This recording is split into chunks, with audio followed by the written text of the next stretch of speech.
Ali Xumanay aslida kim? U Xumayniydan keyingi Eron Islom Respublikasi oliy rahnamosi bo'ldi. U uzoq yillardan beri oliy rahnamo sifatida iqtidorda turibdi. Hatto o'zidan oldingi iqtidordagi yetakchidan ham. Oyatulloh Ali Xumanay 1939-yil 19-aprelda Mashhadda tug'ildi. Kelib chiqishi Tabrizdan, otasi Eron turklaridan edi. Turk tilini yaxshi biladi, lekin omma oldida deyarli gapirmaydi. Quvvatsizligi uni yana ham iztirobga solardi. Otasi dindor odam edi. U ham otasi kabi diniy ta'lim yo'nalishida tahsil oldi. Eronning diniy markazi bo'lmish Qum shahrida kelajakdagi inqilob yetakchisi Oyatulloh Xumayniy bilan tanishdi.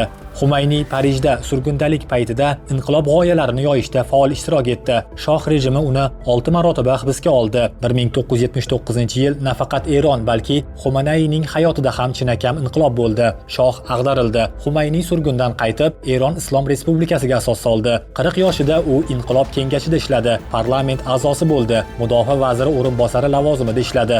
Eronning eng qudratli tuzilmalaridan biri bo'lgan Islom inqilob muhofizlar korpusi tashkil etilishida qatnashdi.